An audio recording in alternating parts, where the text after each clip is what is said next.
Hello नमस्कार आदाब सत श्री अकाल और अस्सलाम वालेकुम। मैं हूं मोहम्मद अहमद काज़मी, लेकर आया हूं आपका पसंदीदा कार्यक्रम नज़र दुनिया पर।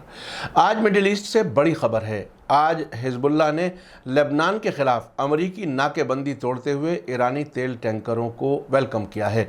लेबनान में खस्ता आर्थिक बदहाली और ईंधन की किल्लत की वजह से आम जिंदगी मुतासिर है। 13 महीने के बाद हाल ही में वहाँ नजीब मिकाती की सरकार बनी है। ख़बर यह है कि लेबनान की आवाम ने ईरानी तेल के ट्रक टैंकरों का बहुत ही गर्मजोशी के साथ वेलकम किया है। ईरानी तेल पहले सीरिया की बंदरगाह बनियास पहुँचा, जिसके बाद सड़क के रास्ते लेबनान के बालबाक पहुँचा है। उधर हाल ही में ईरान के नए फॉरेन मिनिस्टर अमीर हुसैन अब्दुल्लाहियान ने कहा है कि वो लेबनान को तेल समेत हर तरह की ज़रूरत पूरी करने के लिए तैयार हैं। लेबनान में पिछले साल 4 अगस्त को बैरूत बंदरगाह पर हुए बड़े धमाके के बाद वहां सरकार ना होने की वजह से हर किस्म की विदेशी मदद रुकी हुई है।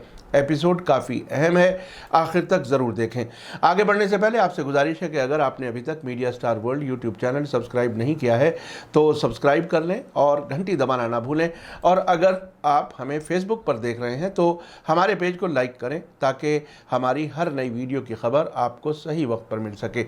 अगर हमारी खबर सच्ची और अच्छी लगे तो अपने व्हाट्सएप ग्रुप, फेसबुक, इंस्टाग्राम और ट्विटर अकाउंट पर ज़रूर शेयर करें ताकि मीडिया स्टार वर्ल्ड की खबरें दुनिया भर तक पहुँच सकें। आज ये बहुत बड़ी खबर है कि अमेरिका की नाकेबंदी तोड़कर लेबनान में ईरान का तेल पहुंचा है। ईंधन लाने वाले ट्रक टैंकरों के 4 काफिले लेबनान के बालबक इलाके में दाखिल हुए। हिजबुल्लाह के अल मनार टेलीविज़न चैनल के रिपोर्टर ने बताया है कि ईंधन तेल लाने वाले सभी 4 काफिले लेबनानी इलाके में दाखिल हो गए हैं। रिपोर्टर ने बताया है कि ईरानी काफिले अपना माल उतारने के लिए बालबक की तरफ जा रहे हैं। लेबनान सीरिया बॉर्डर से आते हुए काफिले के रास्ते में कई जगहों पर लोग इकट्ठे हो गए और ईरानी ट्रक टैंकरों का वेलकम किया और रेजिस्टेंस और हिजबुल्लाह के सपोर्ट में नारे लगाए। खबर के मुताबिक अल मनार टीवी चैनल के रिपोर्टर ने बताया है कि हर काफिले में 20 टैंकर शामिल हैं और हर टैंकर में 50,000 लीटर ईंधन तेल है। एक अंदाजे के मुताबिक ईरानी ईंधन जो सीरिया की बंदरगाह बनियास से लेबनान तक पहुंचाया गया है वो कम से कम 30 लाख लीटर है। हिजबुल्लाह के लीडर हसन नसरुल्लाह ने मंडे को ऐलान किया था कि हिजबुल्लाह सरकारी अस्पतालों और दूसरे अहम इंस्टीट्यूशंस को ईंधन तेल मुफ्त तकसीम करेगा। उन्होंने कहा कि मुल्क भर के दूसरे इंस्टीट्यूशंस में भी कम कीमत पर ईंधन तेल तकसीम किया जाएगा। हसन नसरुल्लाह का कहना था कि ईंधन तेल के साथ एक दूसरा ईरानी जहाज़ कुछ दिनों में बनियास पहुंचेगा। उसके बाद तीसरा और चौथा जहाज़ गैसोलीन और ईंधन तेल लेकर आएगा। आपको बता दूं कि लेबनान के सियासी क्राइसिस की वजह से आर्थिक क्राइसिस पैदा होने से आम आदमी की ज़िंदगी तकरीबन रुक गई है, क्योंकि ईंधन ख़त्म हो रहा है और मुल्क में इसके भुगतान करने के लिए डॉलर की कमी है। लेबनान सरकार की बिजली कंपनी सिर्फ मिनिमम बिजली पैदा कर रही है, जिसकी वजह से कारोबार और निजी घर तकरीबन पूरी तरह से छोटे निजी जनरेटर पर डिपेंड हैं जो ईंधन तेल से चलते हैं। हिजबुल्लाह के लीडर हसन नसरुल्लाह ने ईंधन से लदे ईरानी जहाज़ों के सीरिया के बनियास बंदरगाह पर पहुंचने पर रिएक्शन देते हुए कल वेडनेसडे को कहा था कि मुझे ये खबर मिली है कि बालबाक और अल हिरमिल में आवाम थर्सडे को ईरानी तेल टैंकरों के वेलकम के लिए जमा होंगे।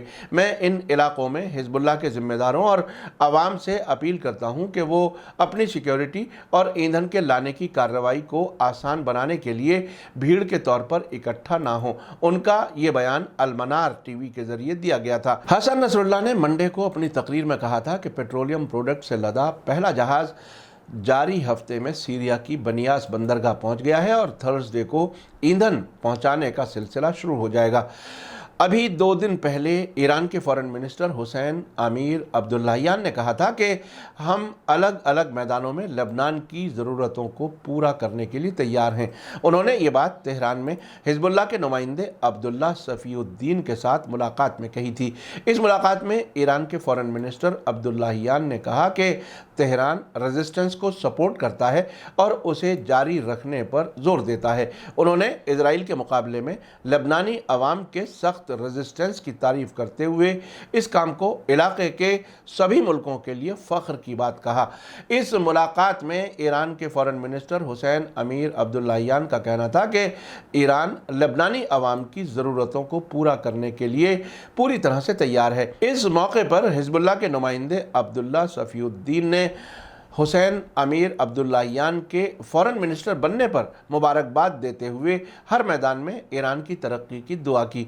आपको बता दूं कि 4 अगस्त को बेरूत बंदरगाह के धमाके की पहली बरसी के मौके पर लंदन में रहने वाले सीनियर अरब जर्नलिस्ट अब्दुल बारी अतवान ने अपने एक आर्टिकल में कहा था कि मैंने लेबनान के हालात जानने के लिए अपने दोस्त और अलमयादीन टीवी चैनल के एंकर कमाल खलफ को फ़ोन किया, क्योंकि बेरूत धमाके को 1 साल का वक्त हो गया है, जिसमें आधा बेरूत तबाह हो गया था और 200 लोगों की जानें गई थीं, जबकि 6000 लोग ज़ख्मी हुए थे। कमाल खलफ ने बस एक जुमले में हालात की तस्वीर खींच दी कि अब ज़िंदगी बर्दाश्त से बाहर हो गई है। न बिजली है, न पानी है, न दवाएं हैं, न पेट्रोल है, और गर्मी का ये हाल है कि टेम्परेचर 40 डिग्री के करीब पहुंच रहा है और हमारे घर भट्टियों में बदल गए हैं। बेरूत बंदरगाह पर हुए धमाके को 1 साल पूरा होने पर हिजबुल्लाह के लीडर हसन नसरुल्लाह ने अपनी तकरीर में बताया था कि हिजबुल्लाह का एक डेलीगेशन तेहरान में मौजूद है जो पेट्रोल और डीजल की किल्लत की प्रॉब्लम का हल तलाश कर रहा है और बहुत जल्द ईंधन ज़मीनी या समंदरी रास्ते से लेबनान पहुंच जाएगा। उस वक्त हसन नसरुल्लाह ने एक बात गुस्से में कही कि हम ईरान से दवाएं लाएंगे और ला रहे हैं। जो लोग इन दवाओं को जहर कह रहे हैं वो इन्हें इस्तेमाल ना करें। उस वक्त हसन नसरुल्लाह के बयान में साफ जाहिर था कि हिजबुल्लाह अब धमकी के मरहले से गुजरकर अमल के मरहले में दाखिल हो गया है। अगस्त के शुरू में हसन नसरुल्लाह की उस तकरीर से जाहिर हो गया था कि अब उनके सब्र की हद हो चुकी है, क्योंकि लेबनान के आम लोगों की ज़िंदगी मुश्किल बन गई है। उस वक्त कई तरफ से ऐसे इशारे थे कि हो सकता है कि इजराइल लेबनान के ख़िलाफ़ जंग शुरू कर दे। मई में इजराइल फ़िलिस्तीन जंग के बाद इजराइल की तरफ से कुछ धमकियां दी गई थीं। उस वक्त हसन नसरुल्लाह ने साफ कह दिया था कि अगर अमेरिका, इजराइल और उनके साथ लेबनान में उनके एजेंट जंग चाहते हैं तो फिर आगे आ जाएं और खमियाजा भुगतने के लिए भी तैयार हो जाएं। उस वक्त अब्दुल बारी अतवान ने कहा था कि दुश्मनों की नज़रें हिजबुल्लाह और उसके मिज़ाइलों पर हैं, जिनकी वजह से इजराइल की नींद हराम हो गई है। लेबनान के ख़िलाफ़ साजिश रचने वालों को शायद बखूबी अंदाज़ा नहीं है कि पूरा इलाका बदल चुका है। ईरान में भी रेवोल्यूशनरी लीडर इब्राहिम रईसी ने कमान संभाली है, जिन्हें सुप्रीम लीडर का भरपूर सपोर्ट हासिल है। आपने देखा कि आज अमेरिका ईरानी तेल टैंकरों को लेबनान जाने से नहीं रोक सका। अमेरिका के मुताबिक ईरान के खिलाफ पाबंदियों की वजह से भी ईरान लेबनान को तेल नहीं दे सकता। अब से पहले भी ईरान से तेल के कई जहाज़ सीरिया और लेबनान पहुंच चुके हैं। आज के इस वाक़े से अमेरिका और इजराइल की धमकियों पर पानी फिर गया है। अब से पहले ईरान ने अमेरिका के पड़ोस में वेनेजुएला में भी तेल पहुंचाया है। अब ईरान अमेरिका और यूरोपीय मुल्कों से कह रहा है कि वो न्यूक्लियर समझौते में अमेरिका के वापस शामिल करने के लिए बातचीत के लिए तैयार है, लेकिन इससे पहले अमेरिका को उसके खिलाफ सभी पाबंदियां ख़त्म करनी होंगी। ईरान में इब्राहिम रईसी के प्रेसिडेंट बनने के बाद इस पूरे इलाके में रेजिस्टेंस मजबूत हुआ है और तेहरान से ऐसे इशारे मिल रहे हैं कि अब ईरान के मामलात में अमेरिका और उसके दोस्त मुल्क सियासत नहीं कर सकते। इसी के साथ मुझे दीजिए इजाज़त। आज का एपिसोड कैसा लगा कमेंट्स में ज़रूर लिखें। थैंक यू, धन्यवाद, शुक्रिया। जय भारत, जय हिंद। मीडिया स्टार वर्ल्ड के और वीडियो देखने के लिए हमारे चैनल को सब्सक्राइब करें और सीधे नोटिफिकेशन पाने के लिए बेल आइकन दबाएं। और अगर हमारी खबर सच्ची और अच्छी लगे तो अपने व्हाट्सएप, इंस्टाग्राम, फेसबुक और ट्विटर अकाउंट पर ज़रूर शेयर करें।